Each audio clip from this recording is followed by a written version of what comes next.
Hello everyone, study point channel में आपका स्वागत है। और आज हम करेंगे अधिगम का स्वरूप। अधिगम क्या है? सामान्य भाषा में इसे सीखना कहा जाता है। अब हम समझते हैं अधिगम है क्या।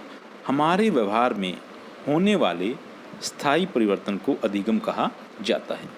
कुछ परिवर्तन, कई बार देखते हैं कि कुछ परिवर्तन थकान और दवाओं के कारण होते हैं। इस प्रकार के परिवर्तन स्थायी नहीं होते, इसलिए इस प्रकार के परिवर्तनों को अधिगम नहीं कहा जा सकता। अब है अधिगम की विशेषताएं। अधिगम में किसी न किसी प्रकार का अनुभव सम्मिलित होता है। अधिगम में होने वाले परिवर्तन अपेक्षाकृत स्थायी होते हैं। जैसा कि हमने पहले बताया है कि अधिगम में स्थायीपन होता है।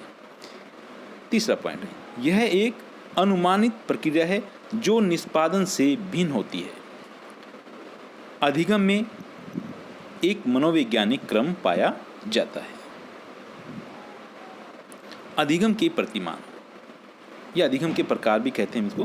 प्राचीन अनुबंधन, क्रिया प्रसूत अनुबंधन, संप्रत्यय अधिगम, अव्यक्त अधिगम, वाचिक अधिगम, संज्ञानात्मक अधिगम, कौशल अधिगम।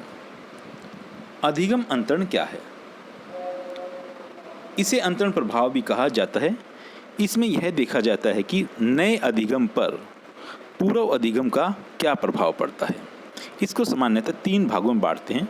सकारात्मक अंतरण, यदि पूर्व अधिगम नए अधिगम के सीखने में सहायता करता है तो उसे हम पॉजिटिव ट्रांसफर ऑफ लर्निंग या धनात्मक अंतरण कहते हैं। नकारात्मक अंतरण, जब पूर्व अधिगम नए अधिगम के सीखने में को मंद करे या बाधा पहुंचाए, उसे हम नकारात्मक अंतरण कहते हैं। तीसरा हमारा शून्य अंतरण। यह अंतरण जिसके अंदर प्राचीन सीखा हुआ नए सीखने पर कोई भी प्रभाव नहीं डालता, न वह सीखने को सकारात्मक बनाता है और न ही नकारात्मक, इसलिए इसे शून्य अंतरण भी कहा जाता है। लर्निंग डिसेबिलिटी क्या है? अधिगम अशक्तता। यह कई प्रकार के विकारों का समूह है जिसमें व्यक्ति लिखने, पढ़ने, बोलने, गणितीय समस्याओं को हल करने में कठिनाई अनुभव करता है। ऐसा माना जाता है कि इसका मुख्य कारण हमारे केंद्रीय तंत्र की समस्या के कारण होता है। इसके साथ साथ बच्चों में इमोशनल डिसेबिलिटी भी पाई जाती है। इसके लक्षण, जो बच्चे लर्निंग डिसेबिलिटी से संबंधित होते हैं उनके प्रमुख विकार इस प्रकार हैं। इन बच्चों में अवधान से संबंधित जुड़े हुए विकार पाए जाते हैं। सेकंड, अक्षरों, शब्दों, वाक्यांशों को समझने में कठिनाई का अनुभव करते हैं। यह बच्चे मौखिक अनुदेशकों को समझने में असफल होते हैं। अनुदेशक का अर्थ है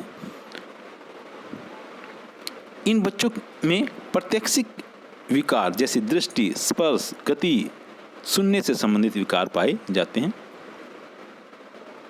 इस प्रकार के बच्चे सामाजिक संबंधों का मूल्यांकन ठीक ढंग से नहीं कर पाते और लास्ट इन बच्चों में पेय से संबंधी विकार पाए जाते हैं। Okay, thank you.